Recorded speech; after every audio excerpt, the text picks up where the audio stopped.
آپ اپنے جسم کے جس عضو سے سب سے زیادہ پیار کرتے ہیں اس نے آپ کو کس قدر تنگ کر رکھا ہوا ہے۔ وہ ان کی بیماری کا لطیف پہرائے میں ذکر کرتی شرارت سے مسکرائی تھی۔ وہ بھی جواباً کھل کر ہنسے۔ کچھ دیر ان کے بیچ یہی موضوع رہا۔ وہ دل کے قصیدے پڑھتے رہے، وہ سنتی رہی اور جوابی تبصرے کرتی رہی۔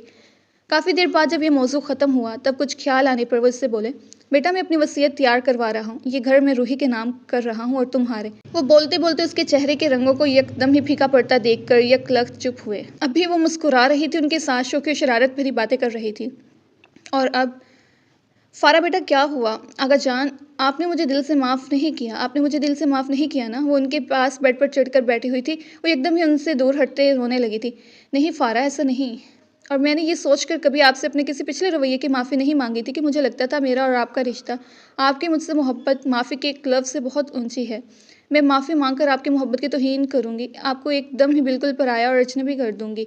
پرایا، اور آپ میرے معافی مانگنے سے ہرٹ ہوں گے، آپ کو لگے گا فارا اب بھی مجھ سے سچے دل سے پیار نہیں کرتی، بس صرف شرمندہ اور نادم ہوتی ہے۔ وہ ہسپتال میں جو پہلے دن ان کے سامنے روئی تھی، اس ایک دفعہ کے بعد وہ پھر دوبارہ کبھی ان کے سامنے نہ روئی تھی، مگر اس وقت ان کی آنکھوں سے بے اختیار آنسو بہہ نکلے تھے۔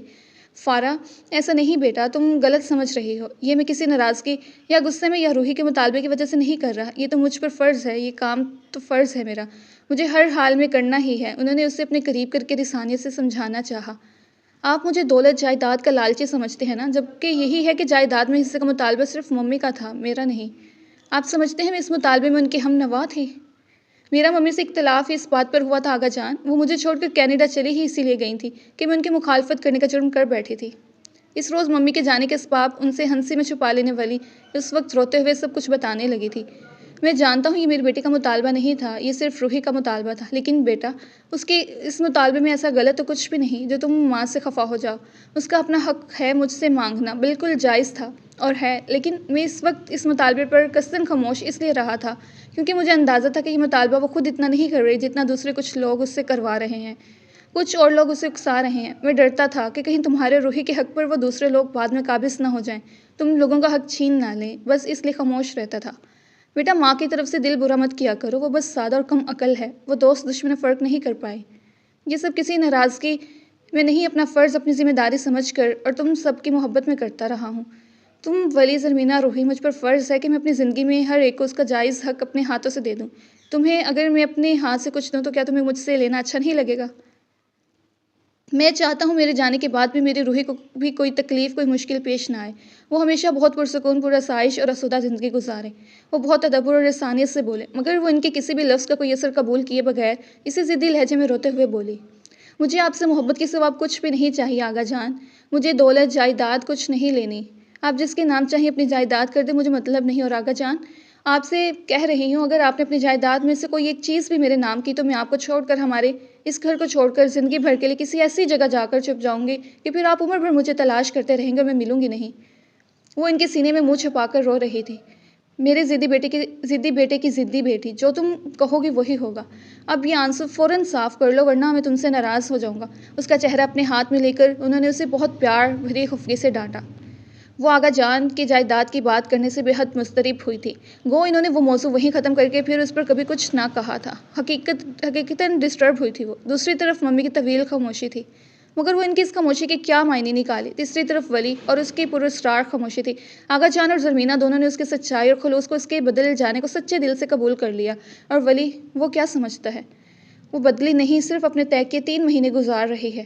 کیا آغا جان سے جائیداد کی تقسیم کی بات بھی اس نے کروائی تھی؟ آغا جان اور زرمینہ نہیں جانتے تھے، لیکن ولی بخوبی جانتا ہے کہ وہ یہاں کس طرح آنے پر آمادہ ہوئی تھی، وہ اس کی نگاہوں میں کس مقام پر تھی، اسے اندازہ تھا۔ وہ اس سے آغا جان کے متعلق بات کرنے کے علاوہ کسی بھی اور موضوع پر کبھی ایک لفظ نہیں بولتا تھا۔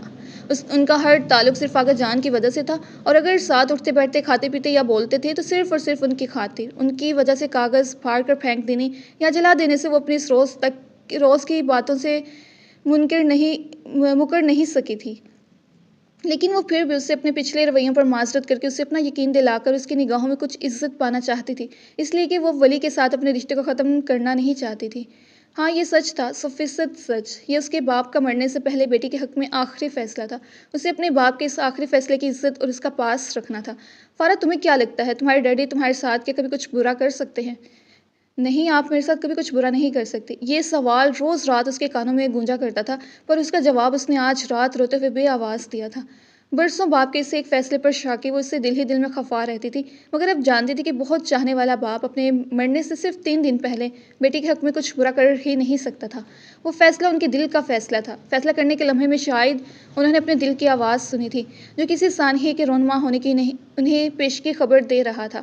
معیز اس کی پسند، اس کی خواہش ضرور تھا، محبت ہرگز نہیں، لیکن اگر وہ اس کی محبت ہوتا تب بھی وہ ایک بیٹی کا فرض نبھاتی، اسی راستے کا انتخاب کرتی جو راستہ اس کے لیے اس کے باپ نے چنا تھا۔ اور جب وہ یہ سوچ چکی، فیصلہ کر چکی، تو اب اسے ولی کے پاس جانا تھا۔ وہ خاموش بیٹھ کر سکون سے وقت نہیں گزار سکتی تھی۔ اسے اس کے سامنے اپنے تمام بدترین اور بدصورت رویوں کی وضاحت کر کے، معافی طلب کر کے اسے سب کچھ نئے سرے سے شروع کرنے کی بات کرنی تھی۔ یہ بہت مشکل کام تھا، بہت ہی زیادہ مشکل، جس سے وہ ہمیشہ چیخ چیخ کر طلاق کا مطالبہ کرتی رہی ہے، جس سے اس نے ہمیشہ اعلان نفرت کا اظہار کیا، جس کے ساتھ وہ یہاں آئی ہی طلاق ملنے کی امید پر ہے۔ اس سے کہنا کیا اسے بھلا کر زندگی نئے سرے سے جئیں کوئی آسان اور معمولی بات نہیں تھی۔ سوچ لینے، فیصلہ کر لینے کے باوجود اسے ولی کے پاس جانے کی ہمت کرنا مشکل ہو رہا تھا، مگر زندگی میں جو کچھ غلط وہ کر چکی تھی اسے ٹھیک کرنا، سنوارنا بھی تو اسے خود ہی تھا۔ اگلے روز دوپہر میں آغا جان کے کھانے کے بعد سو جانے پر وہ اپنے پورشن میں آ گئی۔ آج اسے ولی سے بات کرنا تھی، مگر اس سے بات کرنے سے قبل وہ معیز سے بات کرنا چاہتی تھی۔ پہلے نفرتوں میں اندھے ہو کر کبھی سوچا نہیں تھا، اب سوچتی تو اسے خود پر شرم آیا کرتی تھی کہ کسی کی منکوحہ ہو کر وہ کسی اور کا شادی کا پیغام قبول کیے بیٹھی تھی۔ اگر یہ طے کر چکی تھی کہ اسے ولی کے ساتھ نہیں رہنا، اسے طلاق لینی ہے، تب بھی جب تک اس کے نکاح میں تھی، کیا اخلاقی لحاظ سے یہ مناسب تھا کہ وہ کسی دوسرے کا شادی کا پرپوزل قبول کر لیتی؟ جب دوران عدت عورت کو کسی کا شادی کا پیغام قبول کرنے سے منع کیا گیا ہے، تو کسی کے نکاح میں ہوتے یہ مذہباً کیسا فیل ہوگا؟ معیز نے تو اسے پرپوز کیا ہے، اور اس کا پرپوزل قبول کیے اسے 10-11 ماہ سے زیادہ کا عرصہ نہیں بنتا، جبکہ ممی تو یہی رشتہ تجمل ماموں کے ساتھ آج سے 2-2.5 سال پہلے طے کر چکی تھی۔ وہ ممی پر اس رشتے کو قبول کر لینے کا الزام ڈال کر خود کو بے قصور ثابت نہیں کر سکتی تھی۔ میڈیکل فائنل ایئر کی طالبہ اتنی نادان اور ناسمجھ نہیں ہوتی کہ اسے اچھے برے صحیح اور غلط کی پہچان نہ ہو، اور اگر اسے یہ پہچان نہیں ہے تو اس پہچان کے نہ ہونے میں بھی قصور اس کا اپنا ہی ہے۔ یہ فروری کا وسط تھا، تقریباً 1.5 ماہ قبل معیز یہاں سے اس سے ناراض ہو کر گیا تھا۔ آغا جان کی تیمارداریوں میں مصروف، نہ کبھی اس نے معیز کو سوچا، نہ وہ اسے یاد آیا، نہ اسے اس کی ناراضگی کی فکر ہوئی۔ وہ اس سے ناراض تھا تو وہ تم روٹھے ہم چھوڑے کہ عملی تفسیر بنی اس سے یکسر بے نیاز والا تعلق، اسے مکمل فراموش کیے آغا جان کے ساتھ اپنے روز و شب گزارتی رہی۔ مگر پھر کچھ دنوں کی ناراضگی کے بعد اس کے موبائل پر معیز کی کالز اور میسج آنے لگے تھے۔ وہ اس کی کالز ریسیو نہیں کر رہی، اس کے میسیجز کا کوئی جواب نہیں دے رہی، پھر بھی وہ ہمت نہ ہارتا، اسے تقریباً ہر روز کالز کر رہا تھا اور بے حساب SMS روز بھیج رہا تھا۔ وہ اسے واضح الفاظ میں اپنے مستقبل کا فیصلہ سنا کر اس قصے کو ختم کر دینا چاہتی تھی۔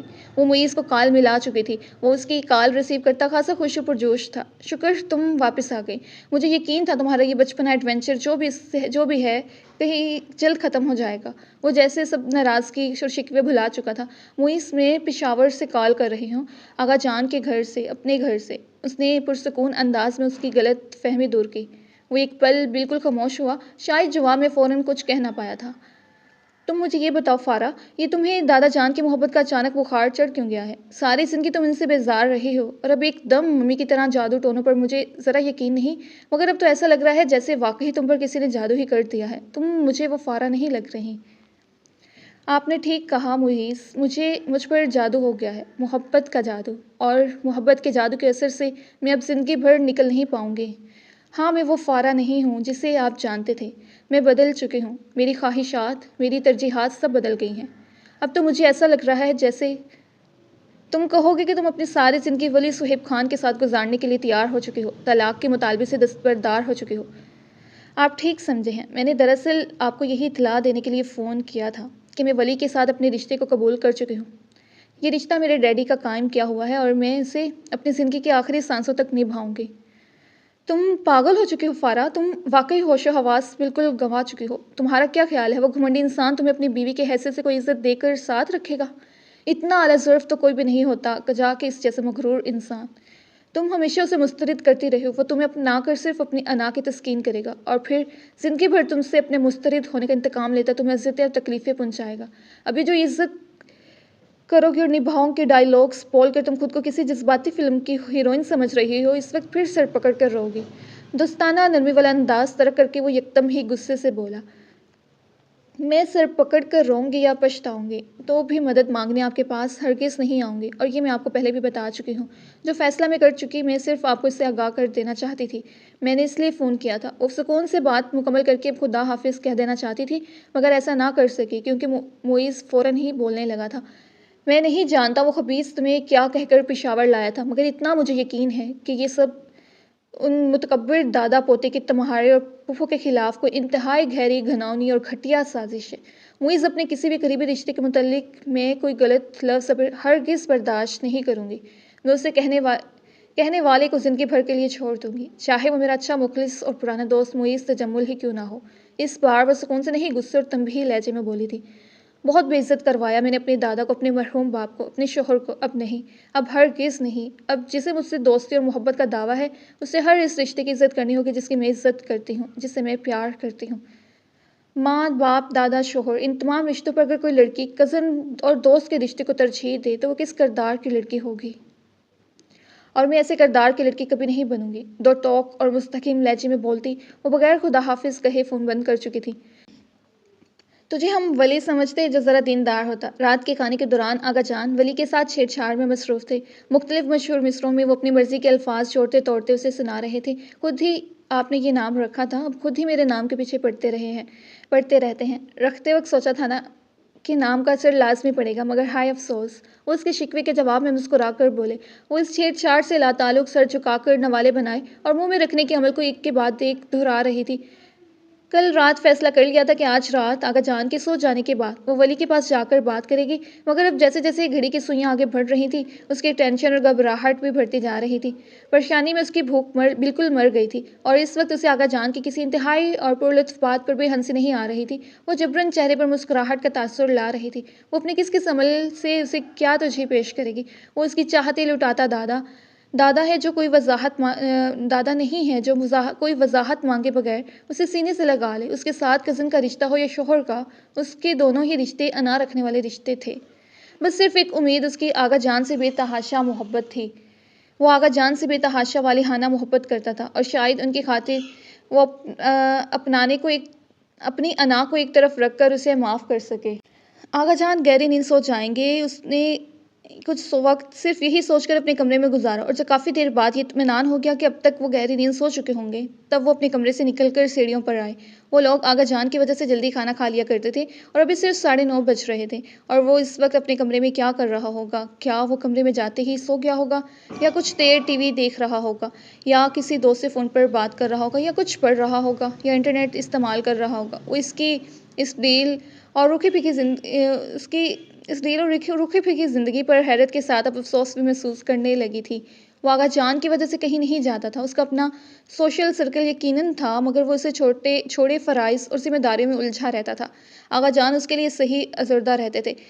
بہت سی ینگ ایج میں وہ زندگی گزار رہا تھا جیسے کوئی 50-55 سال کی عمر میں بھی گزارنا پسند نہیں کرتا ہوگا۔ گھر، دفتر، کام، ذمہ داریاں اور صرف ذمہ داریاں۔ اس ایک جیسی روٹین والی لائف میں تفریح تو کہیں نظر ہی نہ آتی تھی۔ وہ آغا جان کے برابر والے کمرے کے دروازے پر کھڑی تھی۔ آغا جان نے اسے بتایا تھا کہ پہلے ولی کا بیڈ روم فرسٹ فلور پر تھا، مگر ان کی طبیعت کے مسلسل خراب رہنے پر اس نے یہ برابر والا کمرہ اپنا بیڈ روم بنا لیا تھا تاکہ رات میں کسی بھی وقت آغا جان کو ضرورت ہو تو وہ ان کے ایک آواز پر فوراً ان کے پاس آ سکے۔ دروازے پر آہستگی سے دستک دے کر اس نے خود کو پرسکون رہنے کی تلقین کی۔ اسے ایک کمرے میں اندر آنے کی اجازت دیتے غالباً اس کے ذہن میں کوئی اور تھا۔ دروازہ کھول کر وہ اندر آئے تو اسے دیکھ کر اس کے چہرے پر جو حیرت پھیلی، اس نے اسے بتا دیا کہ اس وقت وہ اپنے کمرے میں کسی کی بھی آمد کی توقع کر سکتا تھا سوائے اس کے۔ اگر تم بزی نہ ہو تو مجھے تم سے کچھ بات کرنا ہے، اپنے اندر اعتماد اور جرأت پیدا کرتے وہ آہستگی سے بولی۔ اندر ہی اندر اس پر گھبراہٹ اور کچھ پریشانی طاری تھی، مگر وہ اسے عیاں ہونے نہیں دے رہی تھی۔ وہ بیڈ پر ٹانگیں پھیلا کر بیٹھا تھا، اس کے ہاتھ میں کتاب تھی، اور کمرے میں کوئی میٹھی سی دھن بھی مدھم سروں میں بج رہی تھی۔ ٹانگیں سمیٹ کر وہ سیدھا ہو کر بیٹھا، ریموٹ سے میوزک بند کیا اور ساتھ ہی اس سے بھی کہا بیٹھو۔ کتاب بند کر کے سائیڈ میں رکھتے اس نے فارا کو دیکھا۔ اب اس کے چہرے پر حیرت نہیں، صرف سنجیدگی اور خاموشی تھی۔ اسے کیا کہنا ہے وہ بہت کچھ سوچ کر اور جملے مرتب کر کے آئی تھی، مگر بات کا آغاز کرنا بے حد دشوار ثابت ہو رہا تھا۔ وہ خوشی سے اس کے بولنے کا انتظار کرتا اسے دیکھ رہا تھا۔ میں تم سے ہمارے نکاح کے بارے میں بات کرنا چاہتی ہوں، وہ ہچکچاتے ہوئے آہستگی سے بولی۔ یہ بات کہتے وہ اس کی طرف دیکھنے کا حوصلہ اپنے اندر پیدا نہیں کر پائی تھی، اس لیے نظر میں دانستہ اپنی گود میں دھرے ہاتھوں پر مرکوز کر رکھی تھی۔ وہ اس کے کچھ کہنے کی منتظر تھی، مگر وہ بالکل خاموش تھا، اور خاموشی کا وقفہ بے حد طویل ہو گیا تھا۔ کیا وہ کمرے سے اٹھ کر چلا گیا؟ وہ یہاں پر اکیلی بیٹھی ہے، اس نے بکھلا کر سر اوپر اٹھایا۔ وہ خاموشی سے اسے دیکھ رہا تھا، اس کے چہرے پر بکھری سنجیدگی کسی جذبے کا اظہار کر رہی ہے، وہ سمجھ نہ پائی۔ میں چاہتی ہوں ہمارا رشتہ ختم نہ ہو۔ آغا جان کے اس رشتے میں اتنی خوشی ہے، کیا ان کی خوشی کی خاطر ہم اس رشتے کو نبھا نہیں سکتے؟ وہ اس کی مسلسل خاموشی سے اپنا اعتماد کھونے لگی تھی۔ یہ کچھ تو بولے، الزامات ہی عائد کرے، برا بھلا ہی کہے، کچھ تو کہے۔ میں جانتی ہوں تم مجھے اچھا نہیں سمجھتے، میں نے ماضی میں ایسا کچھ کیا بھی نہیں جس کے بل بوتے پر مجھے اپنی اچھائی کا کوئی دعویٰ ہو۔ زرمینہ نے ہسپتال میں مجھے جو کچھ کہا، اگرچہ وہ بھی میرے گزشتہ اعمال کے مقابلے میں بہت کم ہی تھا، مگر تم نے مجھے اتنا بھی کچھ نہیں کہا۔ مگر تمہارے کچھ کہے بغیر بھی میں جانتی ہوں کہ تم مجھے اس سے بھی زیادہ برا سمجھتے ہو، شاید مجھ سے نفرت بھی کرتے ہو۔ تم مجھے کیسا سمجھتے ہو یہ اس بات سے واضح ہے کہ تم نے لاہور میرے پاس آ کر بجائے یہ کہنے کہ آغا جان شدید بیمار ہیں، مجھے دیکھنے کو تڑپ رہے ہیں، لہٰذا میں تمہارے ساتھ چلوں، مجھے اپنے ساتھ لانے کے لیے ایک معاہدہ میرے سامنے رکھا۔ میں اپنی کسی بھی پچھلی برائی سے انکار نہیں کر رہی، جو غلطیاں میری ہیں وہ میری ہی ہیں، انہیں کسی اور کے کھاتے میں ڈال کر میں خود کو بری ذمہ قرار نہیں دے سکتی۔ میں نے زندگی میں اب تک جو کچھ غلط کیا مجھے اس کا احساس ہے، اور میں اسے ٹھیک کرنا چاہتی ہوں۔ جو کاغذ تم نے مجھے دیا تھا وہ میں کب کا جلا کر ضائع کر چکی ہوں۔ میں اب یہاں سے بھی کہیں جانا نہیں چاہتی۔ میرے پاس میری کسی بدتمیزی، کسی بدسلوکی، کسی برے رویے کی کوئی جواز نہیں۔ جو کچھ میں نے کیا وہ سب کا سب سراسر غلط تھا۔ پھر بھی اگر تم اعلیٰ ظرفی سے کام لے کر مجھے معاف کر سکو تو میں چاہتی ہوں یہ رشتہ رہے۔ اس رشتے سے میرے ڈیڈی، تمہارے پاپا کی بہت سی خواہشات اور امید جڑی ہیں۔ اس رشتے سے آغا جان کی بے شمار خوشیاں وابستہ ہیں۔ اتنے دکھ دینے کے بعد میں اب انہیں مزید کوئی دکھ اپنی وجہ سے نہیں دے سکتی۔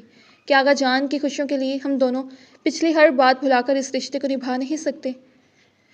ٹھہر کر، بہت سنبھل کر اور محتاط ہو کر اس نے ایک ایک لفظ ڈرتے ڈرتے ادا کیا، اور جب کہہ چکی تب خوفزدہ نگاہوں سے اسے دیکھا۔ آغا جان کی خوشی کے لیے اس رشتے کو نبھائیں۔ وہ ایک پل بالکل خاموش رہا۔ اس پل بھر کی خاموشی کے بعد اس نے اس کے الفاظ بہت سکون اور سنجیدگی سے دہرائے۔ وہ غصے، نفرت یا اشتعال میں نہیں بلکہ بہت پرسکون اور ہموار لہجے میں اس سے مخاطب تھا۔ تمہاری غلطی پتہ ہے کیا فارا؟ تم نے ہمیشہ آغا جان کے ساتھ اپنے رشتے کو اس نکاح کے ساتھ ملا کر ایک ہی تناظر میں رکھا ہے۔ یہی غلطی تم اب بھی کر رہے ہو۔ تم نے ہمیشہ آغا جان کے ساتھ برے رویے بھی اسی لیے اختیار کیے کیونکہ تم اس رشتے سے ناخوش تھیں۔ آغا جان کے ساتھ تمہارا دادا پوتی کا رشتہ تو ایک بہت الگ رشتہ تھا فارا۔ آج اگر ہمارا رشتہ ختم ہو جائے تو کیا آغا جان سے، اس گھر سے، یہاں تک کہ مجھ سے بھی تمہارا ہر رشتہ ختم ہو جائے گا؟ تم دو الگ الگ چیزوں کو ساتھ کیوں ملاتے ہو؟ پہلے جب انہیں اپنے دادا کی حیثیت سے قبول کرنے کو تیار نہ تھی، اس گھر میں آنے پر راضی نہ تھی، تو اس رشتے کو ختم کر دینے کا اعلان کرتی تھی۔ آج جب آغا جان کی محبت قبول کر لی اور یہاں رہنے پر آمادہ بھی ہو گئی تو تمہیں یہ کیوں لگتا ہے فارا کہ تمہارے یہاں رہنے کی شرط یہ نکاح اور اس کا قائم رہنا ہے؟ اس نے کسی وضاحت کے لیے لب کھولنے چاہے مگر وہ دو ٹوک لہجے میں بولا، اب یہ موضوع چھڑا ہے تو پھر مجھے ساری بات کر لینے دو۔ تم اپنی غلطیوں پر شرمندہ ہو، پچھتا رہی ہو، اپنی غلطیوں کا ازالہ بھی کرنا چاہتی ہو، یہ سب ٹھیک ہے، لیکن ان غلطیوں کے ازالے کے لیے ایک ایسا رشتہ جسے کبھی تمہارے دل نے قبول نہ کیا کیوں نبھانا چاہتی ہو؟ شادی دلی خوشی کا نام ہے فارا، کسی جبر کا نہیں، کسی جبر زبردستی کا نہیں۔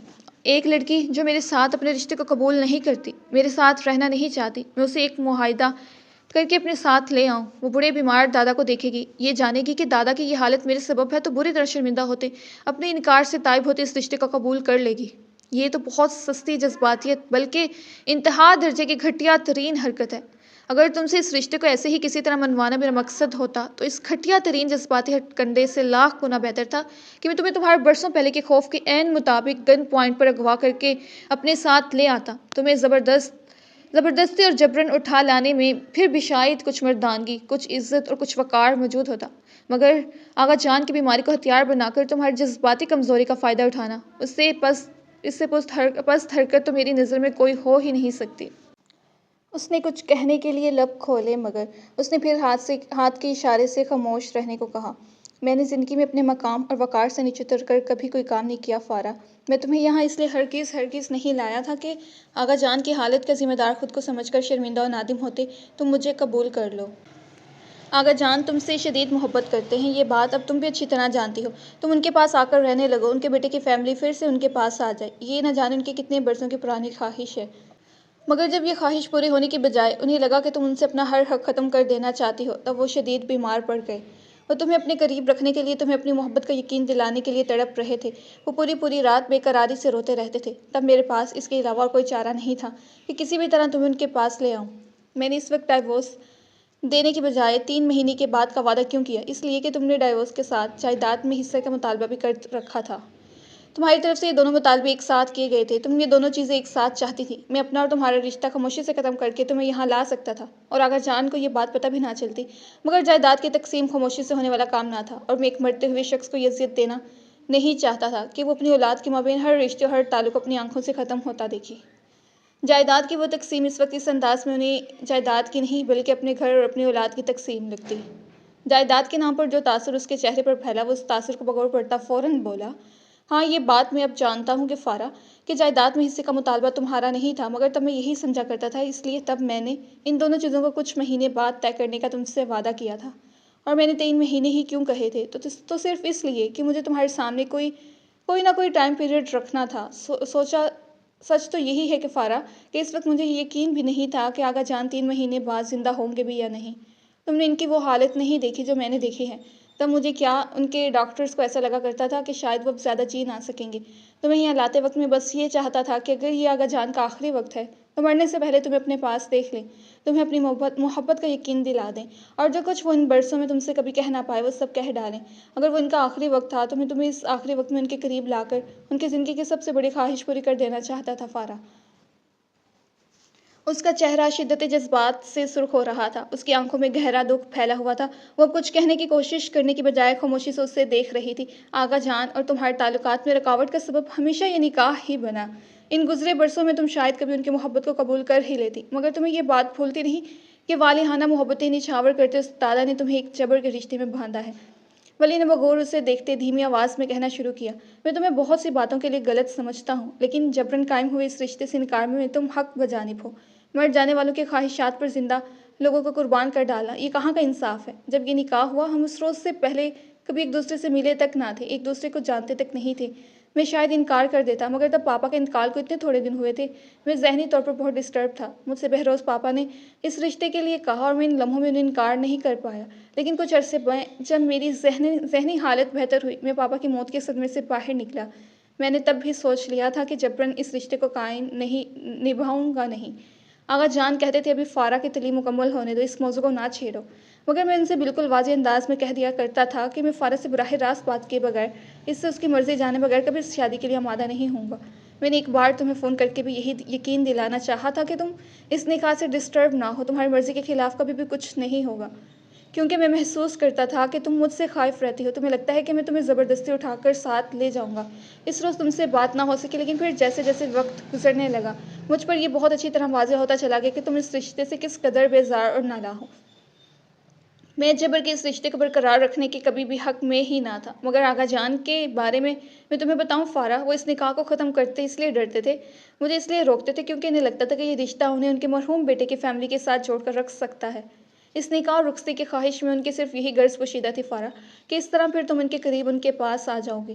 وہ اس رشتے کے ٹوٹنے سے ڈرتے تھے فارا، انہیں لگتا تھا کہ اگر وہ رشتہ ٹوٹا تو شاید پھر تم ان سے اپنا ہر رشتہ توڑ ڈالو گی، ان سے کبھی ملو گی نہیں۔ لیکن یہ شادی ایسے ہو جانے کا تو سوال ہی پیدا نہیں ہوتا تھا۔ تمہارے فائنل ایئر تک میں آغا جان کی وجہ سے مصلحتاً خاموش تھا، مگر فائنل ایئر کے بعد میں خود تم سے یہ کہنے کے لیے تم سے ملنے آ رہا تھا کہ تمہاری مرضی نہیں ہے، چنانچہ ہم اس رشتے کو ہنسی خوشی ختم کر دیتے ہیں۔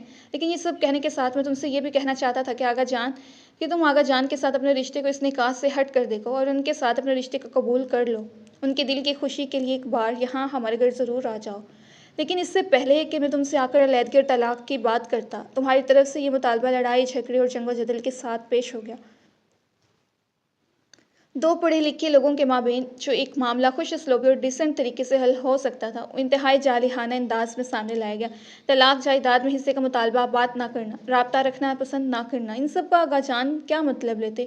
یہی نہ کہ تم اس نکاح کو نہیں، در حقیقت انہیں روک رہی ہو، ان سے قطع تعلقی کا اعلان کر رہی ہو۔ ان کی طبیعت کی اس درجہ خرابی کی وجہ بھی یہی بات تھی۔